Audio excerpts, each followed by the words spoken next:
안녕하십니까. 약자와 함께하는 인생 성형가 정영기입니다. 노인복지 자금은 어디서 나오는가?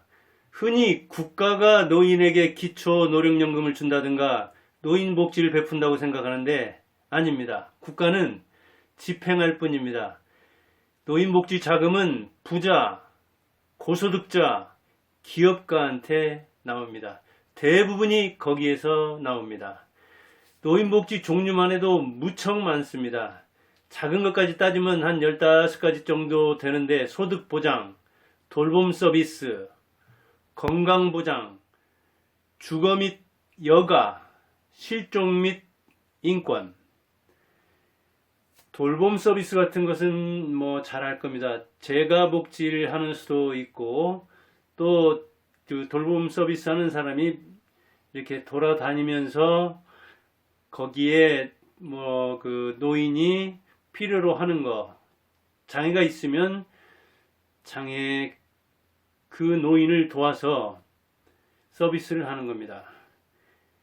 실종이나 인권 같은 데서도 노인 학대 같은 게 있고 그러기 때문에 그런 거에 대한 복지도 많은데 그 5가지를 하위까지 하면은 15 정도 되니까 노인복지에 드는 비용도 대단합니다.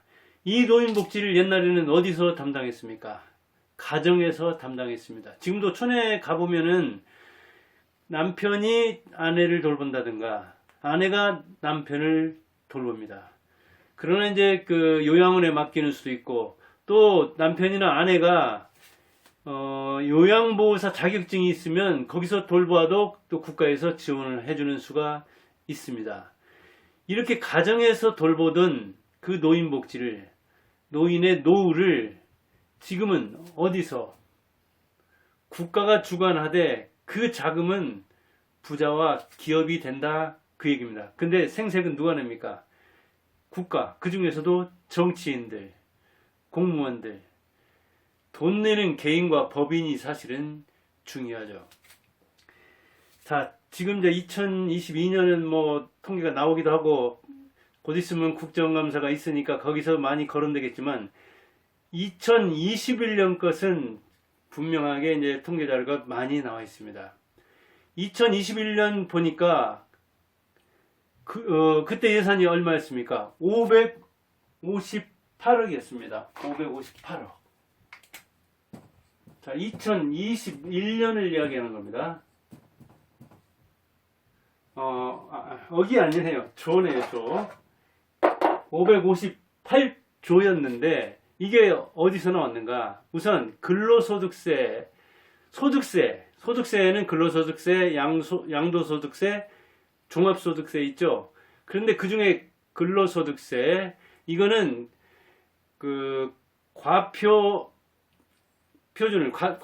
하죠. 과세표준.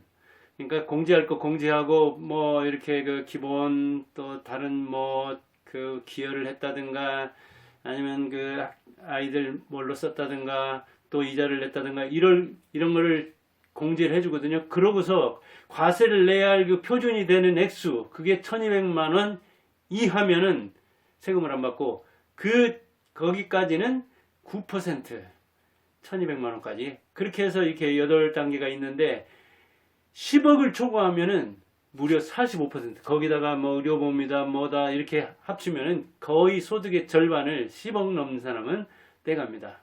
그런데 소득 종류가 근로, 양도, 종합이 있고 이 그 2021년도를 보니까 558조 되는 거기에서 소득세는 얼마나 됐느냐? 114조입니다. 소득세는. 그 다음에 법인에서는 2억 이하가 되면은 10% 2011년도를 21년도를 이야기하는 겁니다. 지금은 이게 9%로 깎였는데 그리고 3천억을 초과하면은 25% 지금은 24%로 깎였는데 역시 그 6단계인가요? 법인세를 이렇게 냅니다. 근데 법인들이 낸 세금은 얼마나 됐느냐? 2021년도 이야기입니다. 70조였습니다. 그리고 우리가 많이 나는 세금 중에 이제 부가가치세 이게 71조여가지고 이걸 합하니까 255조, 558조의 거의 절반. 그 밖에도 그 세금 걷는 그 명목은 매우 많습니다. 아마 몇십 개 될 겁니다. 그런데 이 세 가지 세가, 소득세, 법인세, 부가가치세가 이 예산에, 2021년도 예산의 거의 절반에 육박하잖아요. 그럼 이런 세금은 누가 또 내느냐? 역시 부자들이 냅니다. 2021년도 또 얘입니다. 근로소득세의 경우에 한 2천만 명 안팎이 근로를 했는데 그 중에 한 6% 정도는 면세자입니다. 세금을 안 냅니다. 그리고 상위 10.5%가 거기에 해당되는 사람이 210만 정도 되는데 이 210만 되는 사람이 근로소득세액의 74%를 냈습니다.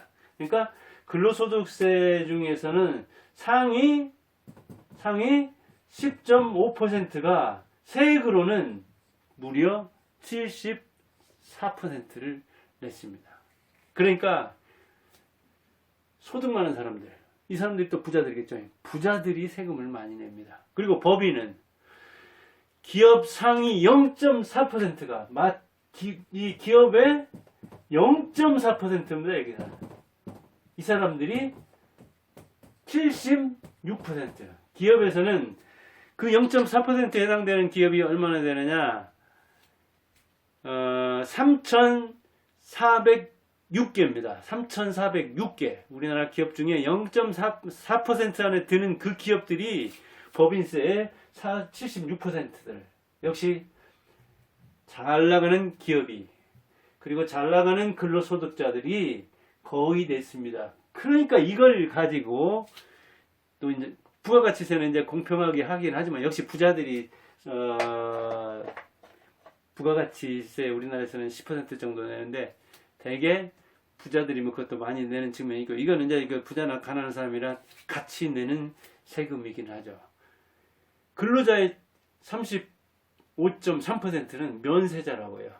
그러니까 고소득자와 기업이 노인복지든 아동복지든 사회복지사만 해도 자격증이 16가지든가요? 사회복지사만 해도 자격증이 그렇게 많을 정도로 우리나라에 사회복지 예산이 엄청나게 많이 들어가는데 그 예산 이렇게 보듯이 부자들이 많이 냅니다.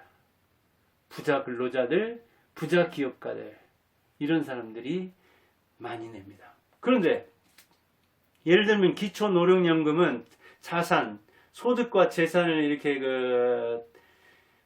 평가를 해서 자산 하위 70%면, 즉 상위 30%만 빼고는 70%에게 2021년 경우로는 30만 원을 줬죠. 단독가구 경우에. 이 사람들에게 30만 원을 줬는데 이거 역시 노인들은 나라에서 준다고 생각하는데 나라에서 주는 게 아닙니다. 이렇게 부자들과 기업에서 걷어서 주는 겁니다. 물론 자녀들 중에서 기초노령연금을 받는 부모가 받을 만큼 세금을 내는 사람이 있는가 하면 그렇지 않은 경우도 있죠. 그래서 가정에서 돌봐야 할 노인들을 이제 국가가 부자와 기업들에게서 세금을 걷어가지고 이를테면 공평하게 나눠주는 겁니다. 오히려 부자한테 세금을 걷어서 부자들은 안 줍니다. 상위 자산 노인들도 30% 안에 들면 안 주니까요. 그러니까 회사에 다니면서 열심히 일해서 상위에 들어가가지고 세금 낸 사람, 그 사람이 부모 혜택은 받을지 몰라도 본인은 혜택을 받을 확률이 매우 낮습니다. 이런 나라입니다. 그런데 생색은 누가 낸다고요? 정치인들과 공무원들이 내고, 특히 좌파들이 지금 그 민주당 같은 경우에 문재인 얼마나 국가 부채를 많이 늘렸습니까?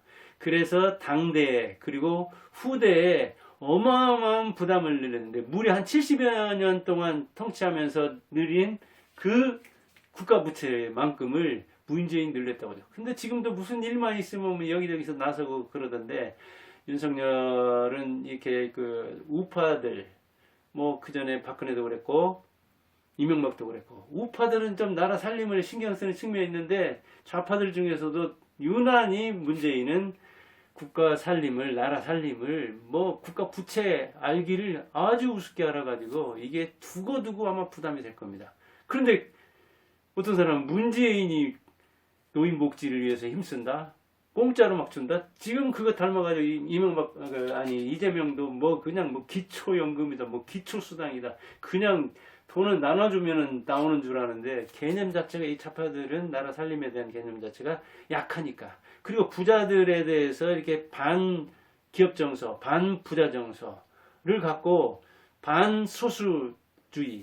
그래서 다수에 속하는 빈자들 표만 얻으면 된다는, 나라는 뭐 망하든 말든 그런 의식이 상당히 있고, 공무원들도 공부의식이라든가 봉사정신이 없고, 애국이라는 개념이 문재인한테도 진짜 찾아보기 힘들 정도로 나라 살림을 하는 사람이 그렇게 한다면은 이거는 뭐 부자들은 아주 허탈할 것이며, 그리고 경쟁력이 약화됩니다. 자기가 쓰는 돈이, 자기가 내는 세금이 아주 알뜰하게 쓰일 때, 정말 기묘하게 가난한 사람에게 갈 때, 그때 부자들도 긍지를 느끼고, 무엇보다도 부자들한테 욕하면서, 부자들 그냥 막 그 옆구리 찔러가지고 협박을 해서 세금을 마치 뺏듯이 가져가는 것보다도 세금을 내주는 사람에게 감사하고, 정말 부자들이 이렇게 세금을 내주고 기업이 이렇게 세금을 내기 때문에 우리가 노인들에게도 이렇게 복지를 베풀고 아동들에게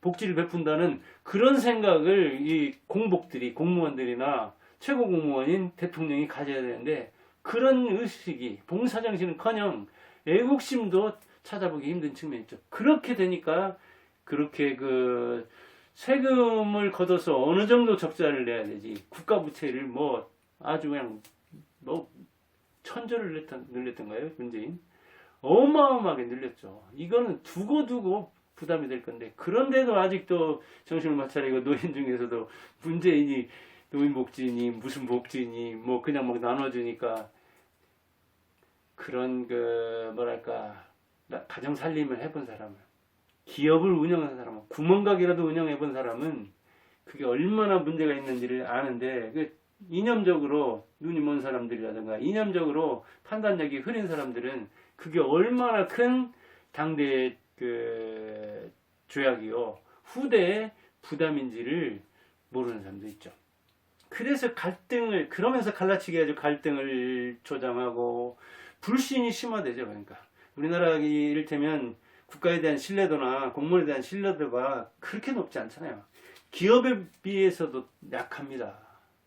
정치인에 대한 신뢰는 말할 것도 없죠. 그런데 정치인들이 그렇게 자기 얼굴 내려고 표를 위해서 그렇게 하니까 갈등은 심화되고, 사회 신뢰는 땅에 떨어져 가지고 오죽하면 우리나라는 뭐 사기고강국이라고 하잖아요. 실제로 정치권이나 뭐 주식시장을 보든 어디를 보든 정말로 이 그 불신풍조가 팽배해 있잖아요. 그리고 창업하려는 의지가 없죠. 도전과 실천, 계획과 계속해서 매진해 나가는 것, 그리고 끝없는 용기, 이런 걸 통해서 창업을 해야 되는데, 그냥 누구 속이려고 하고 주식 그 시장에 상장하면은 그때부터 뭔가 속여가지고 이렇게 그 기업을 키우려고 하는, 시가총액을 키우려고 하는 사람도 많이 보이고, 도전 의지가 없이 그냥 아주 의존적으로 살려는, 나라에서 다 해준다는데 뭐 기초연금이다, 뭐다, 기초 뭐 소득이다, 뭐 기본 소득이다, 뭐 소득주도를 통해서 소득이 있으면 그냥 이 뭐랄까요, 창업 정신이 생기고, 그리고 기업할 생각을 하고 취업할 마음을 먹고, 이렇게 어디서 듣도 보도 못한 누군가 이 희한한 친구들이 주장하는 그런 이론을 갖다가 뭐 소득주도 성장, 참말로 말이 안 나올 정도로, 아마 경제학자들이 그런데도 찍소리를 못하고 있는 걸 보면은 참 문제가 있었죠. 우리나라에서 저부담 고혜택을 준다고 하는데 그런 목적은 있질 않죠. 부담을 적게 하는데 어떻게 혜택을 많이 줍니까? 그리고 일부 부담하고 부자들이나 기업, 그리고 다수가 혜택을 준다. 그것도 지속 가능하지 않죠. 그런데 그 문재인 정권에서는 그런 걸 추구했죠. 그러다 보니까 지속 가능하지 않고 사회 갈등이 아주 심화되고 사회 신뢰, 국가 신뢰는 바닥에 떨어지게 됐던 거죠. 그러면서 정치인들의 낭비는 아주 심했죠. 그런데 그 정의당인가 그 친구 여자 그 국회의원 하나도 우스꽝스러운 이야기를 했죠.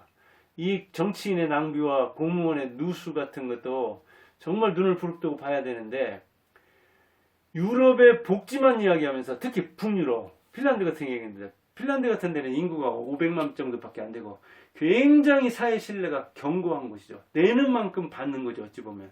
그러니까 내가 부담하면 고부담, 그 다음에 고혜택, 후세가 그렇게 부담을 해서 나도 혜택을 볼 수 있다는. 그리고 평소에도 여자들 취업률도 굉장히 높고, 급여세다, 자산세다, 주민세다, 사회보장세다, 이런 걸 우리나라에서는 고액 소득자가 뭐 40%, 45% 내듯이 일반인들도 대개 40% 안팎을 세금을 부담을 하고, 부가가치세도 우리나라는 10% 안팎이던가요? 무려 24%예요. 세금으로, 그러니까 뭐 절반 이상을 이렇게 걷어가는 그런 형국이 되어 있는 거예요. 근데 우리나라에서는 근로소득자만 봐도 3분의 1 이상이 면세자들이잖아요. 그러면서 혜택만 보려고. 그러니까 내지는 않고 기대려고 하는 사람만 많으면 결국은 부자들, 부자 근로자들, 그 다음에 기업들, 이 사람들 허리만 있는 거죠. 그런데 다수는 가난한 사람이기 때문에 이 이념의, 이 좌파 이념, 이상한 이데올로기에 빠진 사람들이 얼마나 선동과 조작은 잘합니까? 이야기를 하면 그쪽으로 넘어가는 수가 있는 거죠. 북유럽 정치인들처럼 검소해봐야 되죠. 보좌관 우리나라 9명이 되는 거예요, 국회의원. 북유럽은 보좌관 거의 안 두잖아요. 둔다고 하더라도 한둘. 사무실도 뭐 따로 있는 것, 그냥 일하는 거구만. 출퇴근도 자전거로 왔다 갔다. 우리나라 같이 한번 하라고 하면 아마 기겁을 할 겁니다. 우리나라 국회의원을 그렇게 북유럽, 이를테면 핀란드 의원들처럼 봉사정신을 가지고, 희생정신을 가지고 경무에 시달리면서도 그렇게 보수도 시원찮게 받고 보좌관도 두지 않은 상태로 하라고 하면 아마 하지도 않을 겁니다. 이런 정치인들의 실상을 제대로 알고 정치인들의 빈말에 놀아나면 안 됩니다. 복지에도 투명해야 하는 상황이 많듯이 정치하는 친구들도 투명해야 되고, 특히 좀 경제적이어야 됩니다. 아주 비경제적인 것으로서는 우리나라 국회의원들 거의 세계적인데, 대우로서는 또 세계적으로 받는 셈입니다. 그 숫자도 많고, 어찌 보면 100명만 가져도 충분할 텐데 300명 가까이 되고, 요즘도 또 정치 시대니까 늘리자 그런 이야기를 하는데, 그래요. 복지자금 투명하게 굴려야 되지만, 정치인들도 투명하게 하기도 해야 되지만 생산성 있게 일해야 되고, 그렇게 생산적인 일을 못할 것 같으면, 경제적인 활동을 못할 것 같으면 정치인들 좀 줄여야 됩니다. 우선 구조부터가. 그래야 거기에들은 경비라도 적을 거 아니겠어요. 우리나라 공무원도 아주 비대한 셈이고, 정치 조직도 너무 비대한 겁니다. 지방자치제는 사실 이게 있어야 하는지 없어야 하는지도 알지 못하겠습니다. 저도 이게 전라북도 살지만 이번에 잼볼인가 하는 거 보면서 얼마나 우습습니까? 이렇게 그냥 일로 매진한 비싼 사람끼리 정치인이든 행정가든 이렇게 있으니까 준비가 안 돼 있잖아요. 물론 이번 윤석열 정권도 비판을 드려야 하는 측면이 많지만, 그 전에 연속성 있게 준비를 못한 정치인들하고 행정가들 문제가 많아도 너무 많은 거죠. 북유럽 가서 좀 그런 건 안 배우고 어느 오만 데 가서 무슨 쓸데없는 연수는 그렇게 많이 했는지 모르겠어요. 오늘은 그래서 노인복지자금은 정치인이 주는 게 아니다. 대통령이 주는 게 아니다. 부자들, 고소득자들, 기업가들이 세금을 부담해가지고 오히려 공무원들 손 거치면서, 정치인들 손 거치면서 이게 줄어들면 줄어들었지, 비효율이 생기면 생겼지 늘어나지는 않는다. 그런 이야기를 해봤습니다. 그래서 노인복지의 주인공은 노인이 그 혜택을 받지만, 그 혜택을 주는 사람들은 부자 소득자들, 고소득자들, 기업가들이니까 그 사람들에게 감사하면서 이렇게 세금을 내줘서 내가 이렇게 기초노령연금을 받고 노인복지 서비스를 받는구나, 이렇게 하길 바라고, 정치인들한테는 똑바로 하라고 하기를 바랍니다. 감사합니다.